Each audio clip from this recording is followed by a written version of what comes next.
de la obstrucción de la luz vascular y eso hace que se interrumpa la circulación sanguínea hacia una región del cerebro, es decir, el parénquima, depende del territorio de las arterias del polígono de Willis. Entonces, esto va a disminuir la irrigación, por lo tanto va a provocar lesiones a nivel tejido cerebral y por ende un infarto cerebral. Entonces tenemos de dos tipos, el isquémico, que es lo más frecuente, que es debido a la disminución del flujo sanguíneo al cerebro, y el hemorrágico, que de pronto también hay lesión a nivel parénquima cerebral, pero se trata de una ruptura de las paredes debilitadas de una arteria. Entonces lo que provoca esa ruptura o ese vaciamiento de sangre es lesión o necrosis a nivel de lo que es el parénquima.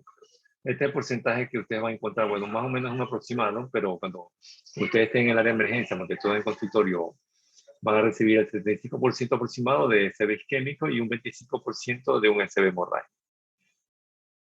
Dentro de la fisiopatología del isquémico tenemos que hay una obstrucción a nivel de la luz vascular en cualquier territorio de la arteria del polígono de Willis. ¿Por qué? Por un coágulo.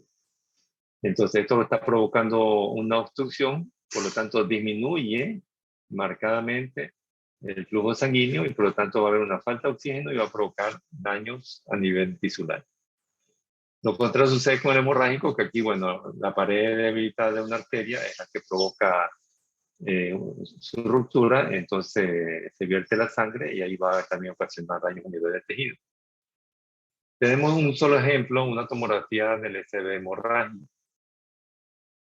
En esta tomografía del cerebro simple, o sea, nos acogemos a la descripción que hemos visto nosotros en la clase anterior en trauma craneoencefálico.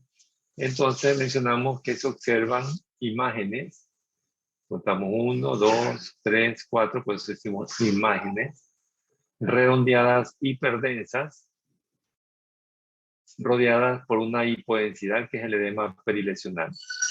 Esta descripción nosotros la hemos escuchado en la clase anterior en la hemorragia parenquimatosa.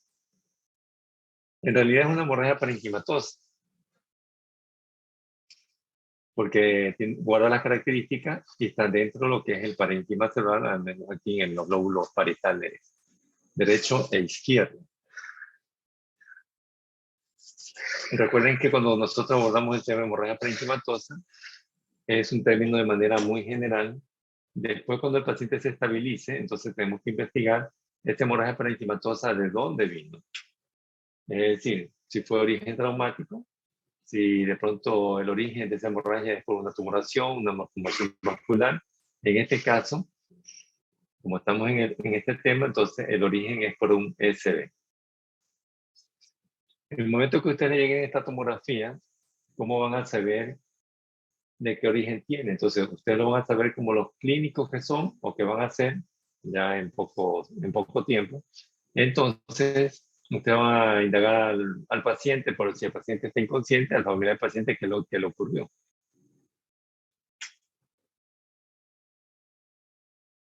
Está leyendo un chat del Zoom, ya mismo lo leemos al final. Entonces, nosotros podemos saber, bueno, más que todos ustedes que van a ser los clínicos, pueden saber qué caso debería corresponder a un espejo. Ahí tenemos la descripción de esta tomografía. Y en caso de que se trate de un SB isquémico, puede ser por dos causas, por trombosis, ahí tenemos nosotros las patologías respectivas, y también por una embolia. Tenemos que recordar las estructuras del polígono de Willis, más que todo su recorrido, o la orientación anatómica del recorrido, los segmentos tanto de las arterias cerebrales anteriores, medias y posteriores, derecha e izquierda, con las comunicantes. Entonces, cuando nosotros sospechamos que el paciente que llega al área de emergencia, usted está en el área de emergencia, supongamos está en el consultorio, y sospecha que el paciente por su sintomatología clínica tenga un SB, entonces tienen que solicitarle una tomografía del cerebro simple. Recuerden, esa es la respuesta. Tomografía del cerebro simple es lo que tienen que solicitar ustedes ante la sospecha de un SB.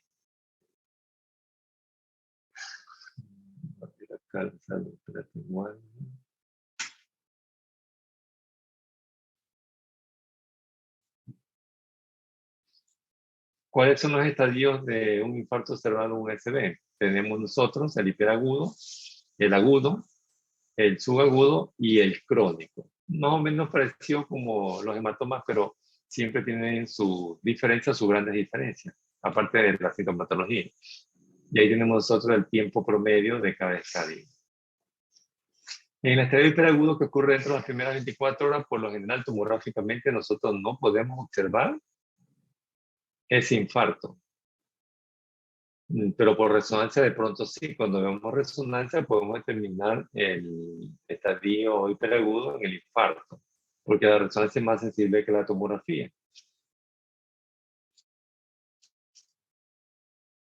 A veces podemos encontrar ciertos signos característicos. Bueno, por aquí tenemos uno que se me ha escapado un poquito más hacia arriba, que es el efecto de masa mínimo con borramiento discreto de los surcos superficiales.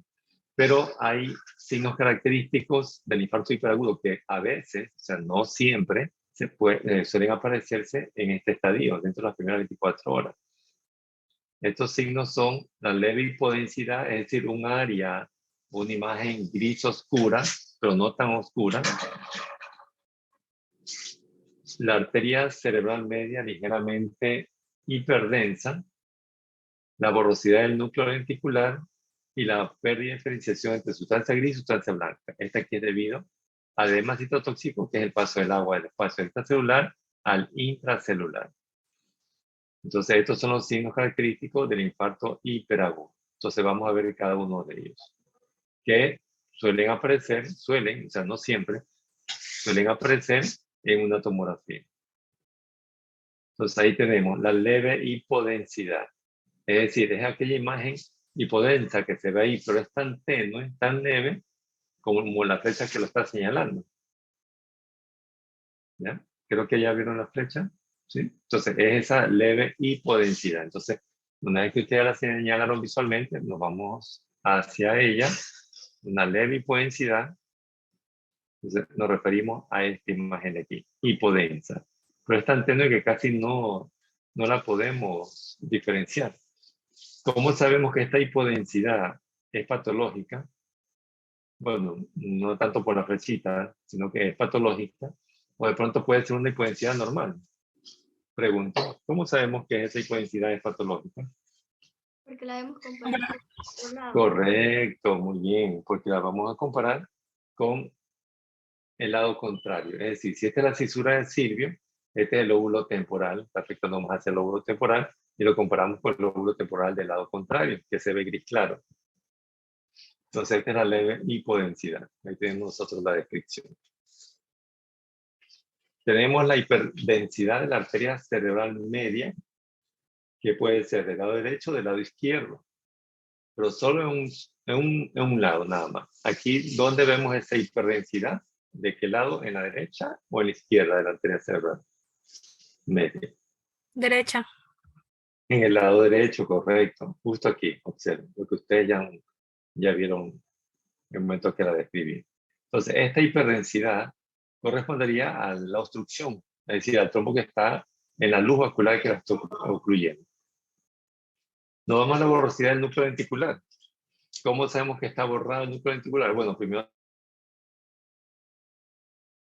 los núcleos de la base del cráneo, paramediales, y vamos a señalar, aquí tenemos el núcleo caudado, el núcleo lenticular y el tálamo. Entonces, los núcleos basales son ligeramente hiperdensos, es decir, gris claro. Parecida a la densidad de la sustancia gris, observen. La comparamos.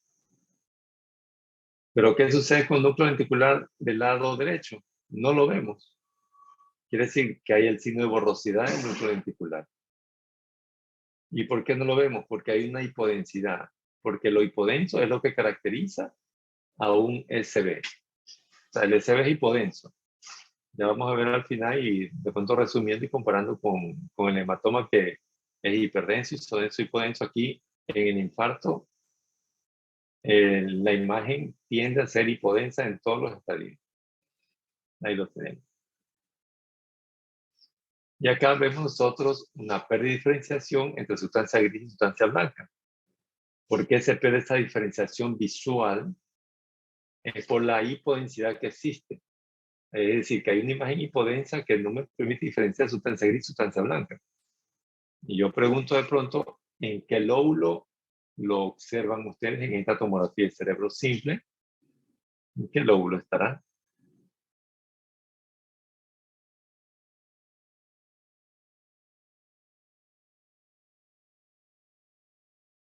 Por el Oh, izquierdo. En el lóbulo parieto occipital izquierdo. correcto, en el lóbulo parieto occipital del lado izquierdo, justo aquí. ¿Ven? Esta hipodensidad, todo esto aquí, parieto, como tengo un cuerno occipital del lado izquierdo. Entonces, este correspondería a la prediferenciación sustancia gris y sustancia blanca por esta hipodensidad. Pero de pronto alguien me dice, pero doctor, si aquí yo veo la sustancia gris y acá veo la sustancia blanca. Bueno, de pronto puede que sí, pero no lo vemos correctamente como el lado contrario. Observen, sustancia gris, gris claro, y sustancia blanca y gris oscuro. Entonces es esta hipodensidad. Siempre hacer el comparativo como han mencionado algunos compañeros. Y el infarto agudo, que se da de 1 a 2 semanas, es el infarto que ustedes van a ver frecuentemente. Bueno, aparte de ser tan llamativo, es porque ahí genera sintomatología, entonces de pronto el familiar o el propio paciente se preocupa un poco más, entonces va y acude al área de emergencia. Entonces, en este infarto nosotros sí vamos a poder observar un área bien definida, hipodensa, con mala diferenciación entre sustancia gris y sustancia blanca. Entonces, que se tuviera un territorio vascular conocido de la arteria que está afectada, del polígono de Willis, y va a tener un efecto de masa. Este efecto de masa va a provocar semicolapso, más que todo el ventrículo lateral adyacente. ¿Y por qué? Por la presencia de edema. O sea, no es que el infarto tiene edema alrededor, o sea, el infarto contiene edema. Hay cambios de edema en el parénquima donde está el infarto. Y aquí lo observamos. Creo que no hace falta señalarlo o hacer mucho esfuerzo para ver el infarto en estadio agudo, porque se ve una imagen ahí hipodensa de bordes mal definidos, que altera la relación o visualización sustancia gris, sustancia blanca. Entonces, lo señalamos. Creo que ustedes ya lo señalaron visualmente y aquí lo vemos. Es esta imagen de aquí hipodensa, que provoca que semicolapso del ventrículo lateral del lado respectivo, es decir, del lado izquierdo. Lo comparamos con el otro lado. Es rara las ocasiones que nosotros encontremos desplazamiento de la línea hemisférica hacia el lado contrario como efecto de masa en el infarto. O sea, porque los hematomas sí provocaban, recuerden el hematoma parenquimatoso, el hematoma epidural, el sudural, sí provocaban desplazamiento de la estructura de línea hemisférica hacia el lado contrario. Es raro los casos que encontremos en el infarto de eso, pero si lo encontramos es porque hay un gran infarto, de pronto todo el hemisferio cerebral está con ese isquémico, entonces ahí de pronto, pero en el estadio agudo me refiero, ahí de pronto podemos ver el trazamiento. Ahí tenemos nosotros la descripción. Nos vamos al infarto subagudo, que ocurre de 3 a 4 semanas. Aquí ya el edema va a desaparecer, todo lo que hemos visto en el agudo ya comienza a desaparecer, es decir, va de manera ya regresiva, involucionando. Pero aquí, si se le inyecta medio contraste intravenoso en la fractura del codo del paciente, nosotros vamos a observar una tomografía con un realce giriforme a nivel cortical. Creo que se me pausó el internet unos segundos. Entonces, este realce giriforme ocurre en el infarto en el estadio subagudo y es debido a la ruptura de la barrera hematoencefálica por captación de contraste en los capilares de las circunvoluciones, por eso es más que todo periférico, afectadas con una evidente neovascularización en ese nivel. Bueno, igualmente todo lo que tenemos en el agudo comienza a desaparecer, tanto efecto de masa, el edema, etc. Entonces aquí lo tenemos. Un realce giriforme o circunvuliforme, también les han llamado algunos autores, del parénquima donde está afectado. Pero de pronto un estudiante me pregunta, pero doctor, si usted mencionó anteriormente que tenemos que solicitar una tomografía de cerebro simple, que es la respuesta, observen. Pero ¿por qué le ponemos medio contraste? Bueno, aquí la pregunta era ante la sospecha. Es decir, que el paciente recién llega a su consulta. Ustedes están sentados en su consultorio, en el área de emergencia, cuando están en el internado, llega el paciente, bueno, a veces no camina, sino que apoyado con el familiar, con la sintomatología, utilizando, no, el paciente tiene que tener un SB. Entonces, tomografía del cerebro simple. Y entonces, ¿por qué acá se le inyecta medio de contraste? Porque acá ya el paciente es conocido. ¿Por qué? Y este examen lo solicitan por lo general los neurólogos, neurocirujanos o los médicos intensivistas porque ya conocen al paciente. Quieren saber qué está ocurriendo en el parénquima. Entonces, le inyectan medio de contraste. Pero igual la respuesta a la sospecha de un SB es una tomografía de cerebro simple, la que tenemos que solicitar cuando ustedes estén en el internado, cuando ustedes aborden un paciente con sintomatología neurológica de SB. Y nos vamos al infarto crónico, que ocurre más de 4 semanas. Aquí, el parénquima, que estaba hipodenso, ya no va a ser parénquima. El parénquima se torna necrótico y se forma como un líquido. ¿Sí? Entonces es un líquido necrótico, que a veces suele encapsularse y toma el nombre de histepoencefálico o encefalomalásico. Aquí ya no hay edema porque ya todo está, ya no hay tejido, no tiene por qué haber edema, todo está líquido necrótico. Y este líquido necrótico tiende a resolverse con el tiempo. Entonces, en el momento que se reabsorbe este líquido necrótico, el ventrículo comienza a dilatarse. Ya lo vamos a ver. Aquí lo tenemos. Creo que es llamativa la hipodensidad que existe. Vamos a señalarlo. Parte del lóbulo frontal, de la ínsula y del temporal. Entonces, esto no es tejido. Esto era tejido. ¿Qué es esto? Esto es líquido necrótico. Por lo tanto, se va a reabsorber. Ejemplo, que tengamos este tejido. Si esto se vuelve necrótico, este líquido se reabsorbe, entonces queda un vacío aquí. Entonces aquí queda un vacío y por lo tanto este espacio vacío va a ser aprovechado por el ventrículo lateral adyacente. O sea, no es que va a crecer, sino que se va a llenar más de líquido. ¿Por qué? Porque acá hay un espacio, entonces como que se llena más de líquido, aprovecha porque no hay, o sea, tiene cómo expandirse.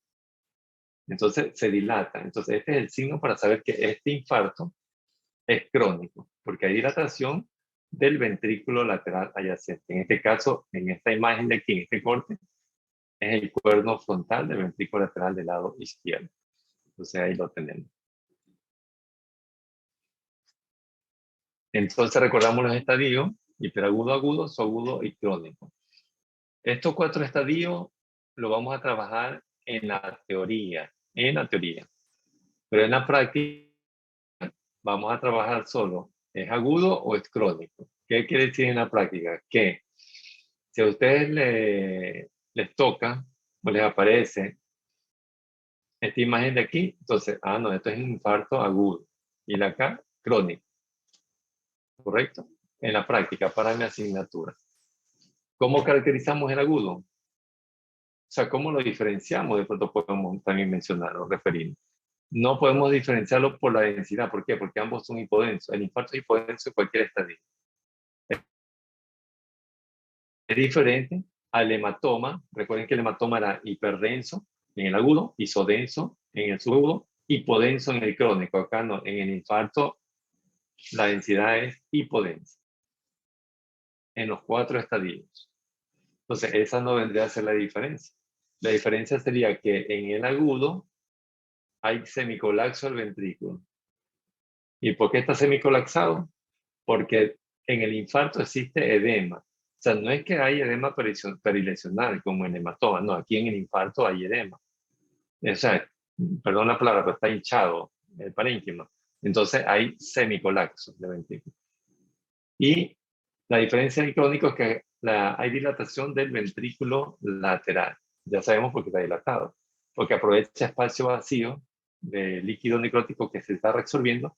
Entonces, se dilata o se llena más de líquido del SR el ventrículo lateral adyacente. Ese es en la práctica. En cambio, en la teoría vamos a considerar los 4 estadios. ¿Y en qué sentido? Bueno, en el sentido de las preguntas de teoría. Por ejemplo, ¿en qué fase o en qué estadio del infarto nosotros observamos la borrosidad del núcleo lenticular? La respuesta es en estadio hiperagudo. O de pronto, ¿en qué estadio del deseo isquémico, que es lo mismo, observamos nosotros el realce giriforme con el medio de contraste? Entonces, en el estadio subagudo. Entonces, en la teoría vamos a considerar los 4 estadios. En cambio, en la práctica, o es agudo o es crónico. ¿Por qué? Porque esto es lo que van a ver ustedes frecuentemente. El agudo y el crónico.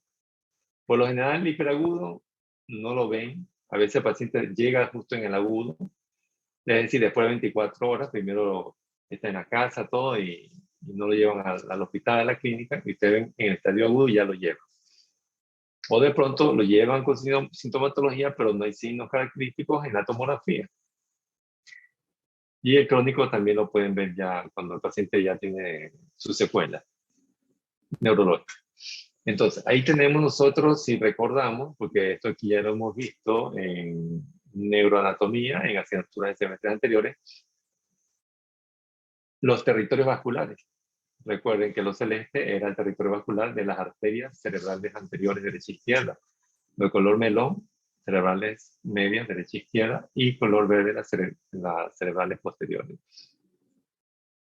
Y a medida que vamos avanzando, los niveles de corte hacia arriba, entonces nosotros vamos identificando el territorio de cada arteria. Y es así que tomográficamente nosotros podemos designar, digamos, dónde está la obstrucción. ¿Ya? Si aquí vemos hipodensidad en las regiones mediales de ambos lóbulos parietales, decimos que es territorio de las arterias cerebrales anteriores, derecha e izquierda. Si vemos una hipodensidad que corresponde a un infarto agudo, ¿por qué? Porque hay semicolapso del ventrículo, incluso desplazamiento de la línea hemisférica hacia el lado contrario, entonces decimos que es territorio de la arteria cerebral media del lado izquierdo. Y acá tenemos otro infarto en la región medial del lóbulo occipital del lado derecho. Entonces mencionamos que corresponde al territorio de la arteria cerebral posterior de ese lado, es decir, del lado derecho. ¿Alguna inquietud, una pregunta acerca del SB?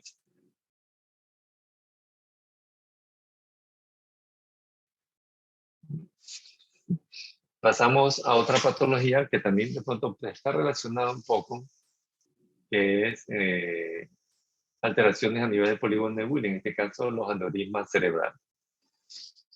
Los aneurismas cerebrales, bueno, en realidad los aneurismas de manera muy general pueden ser de forma quística, o sea, sacular, redondeada, o de pronto fusiforme, como lo observamos aquí. Pero los fusiformes lo hemos encontrado más, recuerdan el semestre anterior en Imagenología 1, aneurismas en la aorta torácica o de pronto aneurismas en la aorta abdominal. Los saculares encontramos preferentemente a nivel de las estructuras oculares del encéfalo, es decir, del polígono de Wille. Entonces, para poder nosotros localizar este aneurisma, tenemos que recordar la anatomía de la estructura del polígono de Wille, que es muy importante. ¿Por qué? Porque aparte de nosotros decir, bueno, es un aneurisma del cerebro, tenemos que determinar en qué arteria de la estructura del polígono de Wille se encuentra ese aneurisma.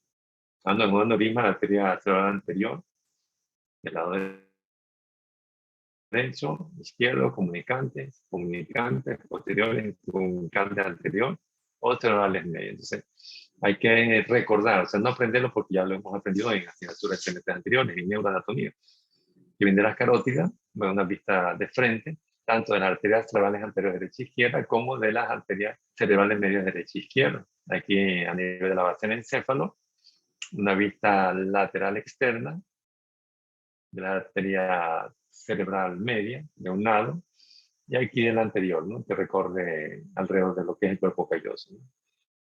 Entonces, ahí tenemos una tomografía del cerebro simple y observamos, la estoy describiendo, una imagen redondeada.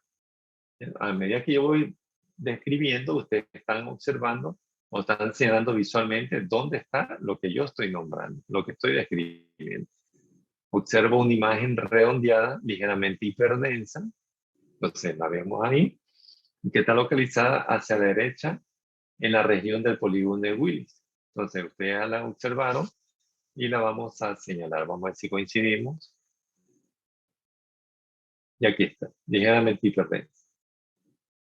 Entonces decimos que es una sospecha, una imagen probablemente de un aneurisma. Entonces aquí no puedo confirmar que es un aneurisma.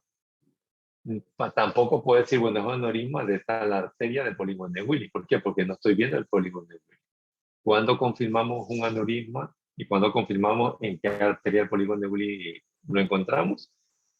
Cuando le inyectemos medio de contraste intravenoso, lo que hace el medio de contraste es recorrer la luz vascular y en el momento que llega al polígono de Willis, entonces se destaca, se realza, se vuelve hiperdensa. Nosotros decimos se pinta el polígono de Willis.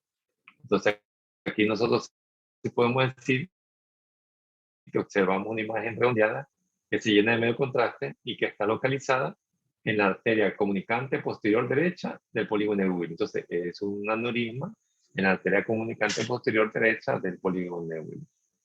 Entonces, como ya hemos visto esta tomografía, surge la pregunta, ¿qué tipo de tomografía solicitamos cuando ustedes sospechan que el paciente tiene un aneurisma? Entonces, solicitamos una tomografía de cerebro simple y con medio de contraste.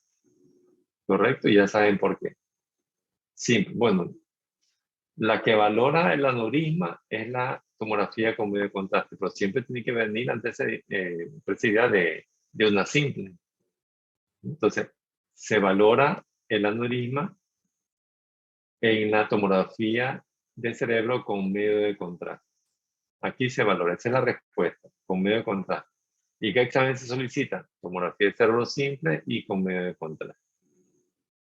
Aquí en la simple no podemos nosotros decir si se encuentra en la arteria comunicante posterior del lado derecho el aneurisma. Tampoco podemos decir que es un aneurisma. Pero entonces surge la pregunta, ¿qué diagnóstico le ponemos? Sospecha de aneurisma en la región derecha del polígono de Willis. Es una sospecha. ¿Por qué? Porque es una imagen redonda. Pero ¿por qué digo sospecha o antepongo la palabra sospecha? Porque de pronto puede ser otra patología. Se me ocurre, como estamos en la región celular, alguna tumoración de la hipófisis que crece hacia arriba y hacia la derecha, aunque es raro. Por lo general crece en la parte central y hacia arriba, en la región supracelular. Pero igual tenemos que tener claro eso. En cambio, con medio de contraste, aquí sí nosotros podemos decir, es un aneurisma en la arteria comunicante posterior del lado derecho. Y está localizada en la arteria, ¿por qué? Porque aquí yo veo el polígono de Willis. Aquí yo puedo confirmar.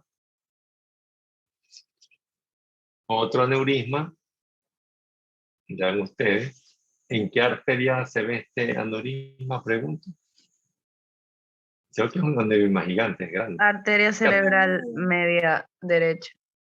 Correcto, en la arteria cerebral media del lado derecho. Entonces, creo que no tengo que señalarlo, pero ya ustedes ya lo vieron. Justo aquí.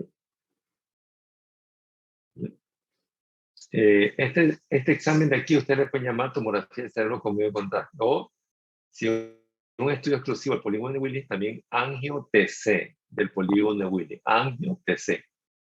¿Por qué? Porque aquí no veo, o sea, veo la sombra del parénquima cerebral. En cambio, en la anterior, sí veo parénquima y acá veo la sombra. O sea, si me dicen, bueno, una tomografía de cerebro con medio de contraste está muy bien, porque estoy poniendo un filtro para la estructura vascular del polígono de Willis. O de pronto, si son un poquito más exclusivos, de pronto ustedes van a ser neurólogos, neurocirujanos, médicos intensivistas, entonces ya le dicen angio-TC, es decir, un estudio de tomografía selectiva para las estructuras vasculares del polígono de Willis. Bueno, ¿qué tenemos aquí? Una tomografía de cerebro simple. ¿Cuál era el diagnóstico en esta tomografía? Que ya la vimos en clases anteriores. Hemorragia subaracnoidea. Correcto, jóvenes. ¿Qué grupo es este? El grupo 2, ¿no? Está muy bien, está muy bien. Bueno, una hemorragia subaracnoidea. ¿Pero qué tiene que ver esto con el aneurisma cerebral? Porque aparte del trauma craneoencefálico que va a provocar hemorragia subaracnoidea por el sistema de traumatismo del latigazo, aceleración que vimos en la clase pasada, también un aneurisma roto va a provocar una hemorragia subaracnoide, ¿correcto? Entonces, esta hemorragia subaracnoide recuerda lo hiperdenso en forma de una estrella. La sangre del aneurisma que se rompió, entonces se vierte el espacio subaracnoide y forma la estrella hiperdensa. Ahora, mi pregunta es, ¿dónde ustedes sospecharían que probablemente, miren que antepongo, sospecharían probablemente, dónde está el aneurisma? ¿En qué región de qué arteria polígono de Willis? No estoy diciendo la arteria, ¿en qué región de qué arteria del polígono de Willis? ¿Dónde sospecharían que está probablemente el aneurisma?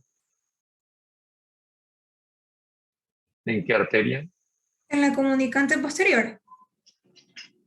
Hay otra, ¿no? En la cerebral media. La media. Correcto, correcto. Sí, porque, bueno, el comunicante posterior se nota como que está por acá, o, bueno, este que es la clinoide posterior.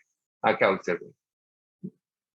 Correcto. Entonces, en la arteria cerebral media del lado izquierdo. ¿Ya? Correcto.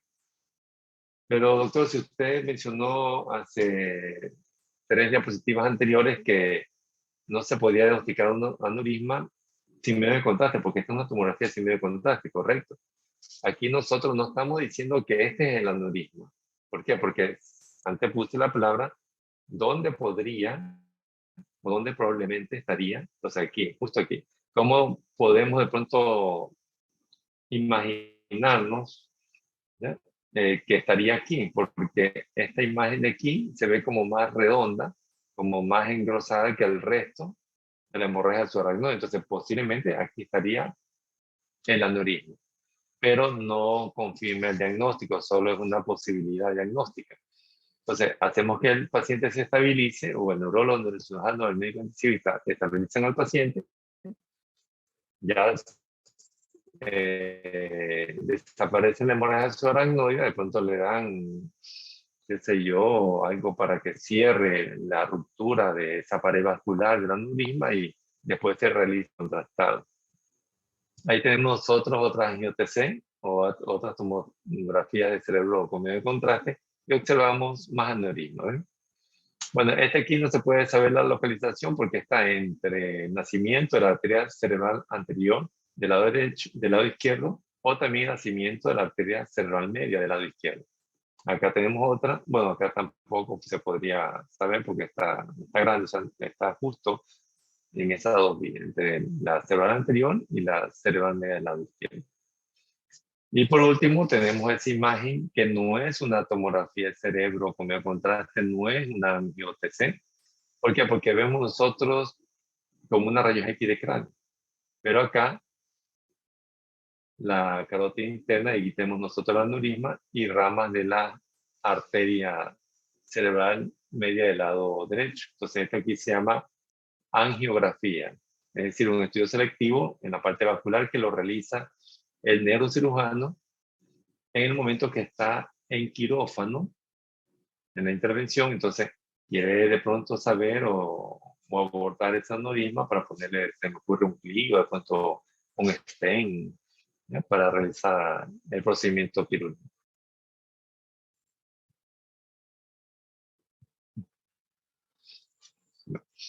¿Alguna inquietud, alguna pregunta? Entonces ya tenemos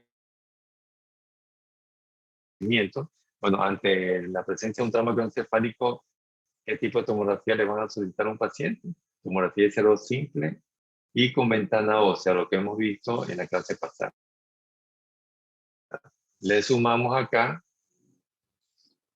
ante la sospecha de que el paciente tiene un SB, ¿qué tipo de tomografía solicitamos? Una tomografía de cerebro simple. Ya sabemos el por qué. Y también, en caso de que se sospeche que el paciente tenga un aneurisma cerebral, le solicitamos una tomografía de cerebro simple y con medio contraste. Entonces ya sabemos dónde se valora y qué tipo de examen solicitar o qué tipo de tomografía solicitar ante esa patología del encéfalo.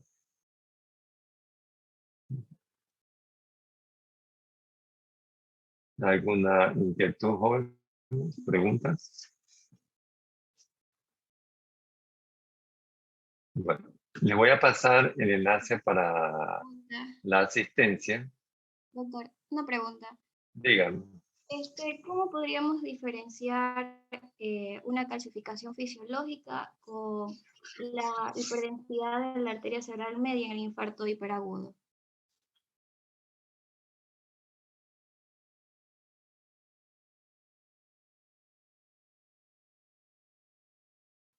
Ah, ya. Lo estaba recordando. Está ahí en otro lado. Entonces, la clasificación fisiológica tiene su sitio anatómico normal establecido. Entonces, tengo en el lado del cerebro, se me ocurre, tengo en la región pineal, en los plexos coroides de los cuernos occipitales de los ventrículos laterales y en los núcleos basales. Entonces, esta ella, fuera de región, entonces ya no sería fisiológica. No sé, ahí lo podemos nosotros diferenciar si es fisiológica o si es patológica. En cuanto a la densidad, esa hiperdensidad en la arteria cerebral media como signo de un infarto hiperagudo suele verse semejante, o sea, visualmente es hiperdenso. eh, Se lo ve hiperdenso en relación, o sea, o igual a una calcificación, pero el recorrido es diferente. Sabemos que esa arteria por el recorrido, por la forma tubular horizontal que tiene, esa hiperdensidad. Aunque no debería ser tan hiperdenso, pero sí se lo veía hiperdenso un poquito marcado para hacer una calcificación. Entonces, de esa manera podemos nosotros diferenciar de que no existe calcificaciones fisiológicas en el recorrido de las arterias del polígono negro. Entonces, ese vendría a corresponder a la diferencia. Es que estaba pensando en el real iriforme del subagudo. Y bueno, les voy a pasar en este momento el enlace de la asistencia, lo que tienen embebido ya en el escritorio el enlace, entonces les voy a habilitar para que puedan llenar la asistencia. Estamos en semana 4. En este momento estoy procediendo a habilitarme. Octavo semestre, un momentito.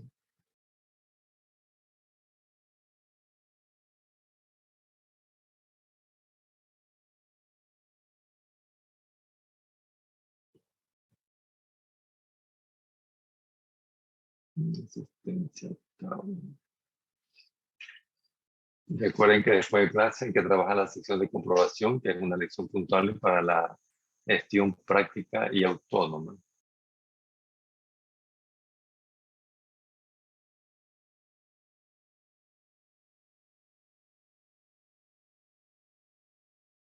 Ahorita estoy abriendo el formulario de asistencia. Un momentito.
Recording in progress.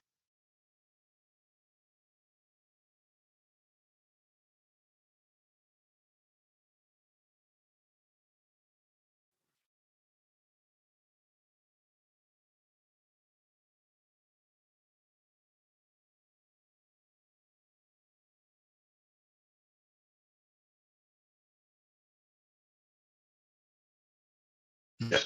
Ahora sí, le envío a través del chat del Zoom el enlace para que se registren en la asistencia de esta semana, la semana 4.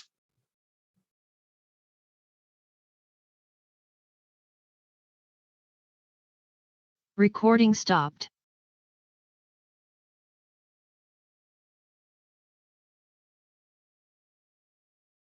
Bueno, en esta semana tenemos una nueva actividad que se trata del SB químico en la gestión formativa, que es en la actividad de gamificación. Está fácil.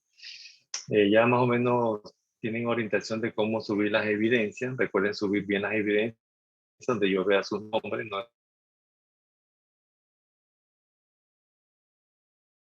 el nombre de otro. Lo veo lento, creo que mi señal es la que está mal. Suban las respectivas evidencias, tal y como se los he indicado. Porque si ustedes suben evidencias que no son, entonces yo elimino esa insignia. Recuerden que todavía tienen las insignias completas, es decir, las 5 insignias, porque recuerden que había una insignia comodín, que es la que trabajaron. De pronto, si fallaron esa insignia, entonces todavía tienen 5 insignias de 0.66 que equivalen a 3.3, que es lo que tienen que sacarse.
El internet va, viene, va, viene.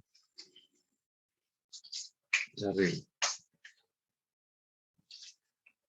Algunos los veo, otros no los veo.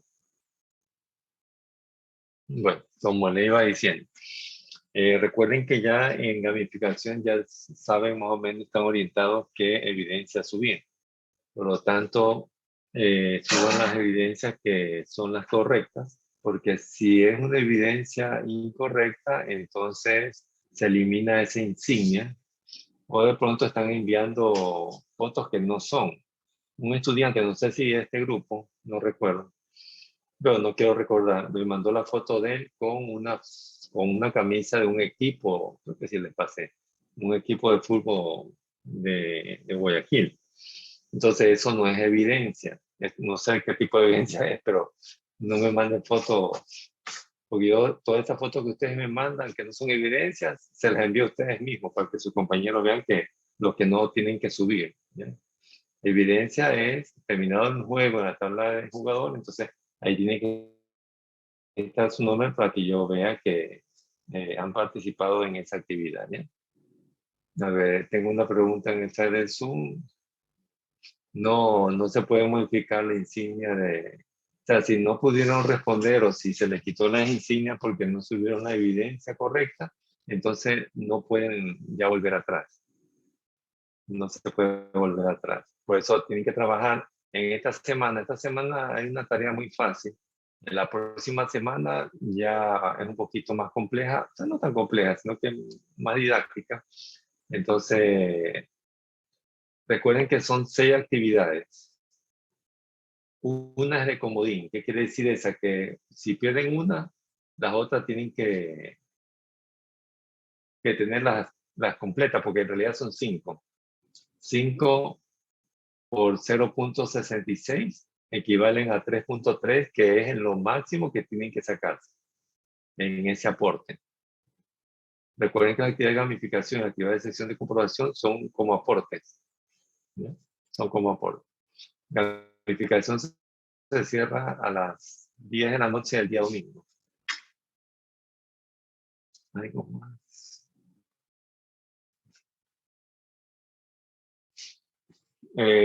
Tienen, estamos en día, jueves. ¿Jueves? Sí, jueves. Tienen jueves, viernes, sábado y domingo. Tienen 4 días para rectificar. Creo que un día más, un día menos, como que no van a lograr mucho, ¿no? Pero un compañero me pregunta aquí en el chat del Zoom que si se puede rectificar. O sea, tienen tiempo de rectificar. Tienen 4 días para rectificar. O sea, no es 1 hora, 2 horas, son un día de 24, 48 horas creo que tienen para rectificar. Es decir, ahorita hacen y pueden rectificar mañana, pueden rectificar pasado mañana, pueden rectificar el domingo. Entonces, si tienen chance para rectificar, porque no es que tienen que hacerlo ahora y se cierra después de 1 hora, ¿no? Se cierra después de 4 días para ustedes. En cambio, el grupo del día de mañana, ellos tienen ya 3 días, pero igual tienen sus días para poder rectificar si es que han subido mala insignia. Pero todavía tienen chance. Traten de los que no obtuvieron insignias, la primera insignia todavía tienen chance porque son 5 que tienen que recoger 5 insignias para sacarse 3.3. ¿Y cuántas insignias son? Son 6 insignias. O sea, quiere decir, si perdieron 1, entonces pueden recuperarse en las 5 que vienen.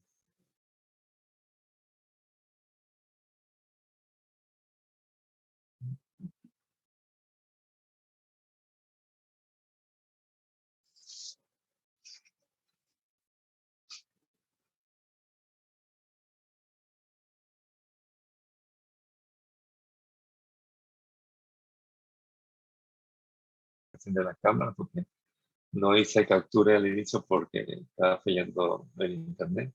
Creo que ya llenaron el formulario para deshabilitarlo.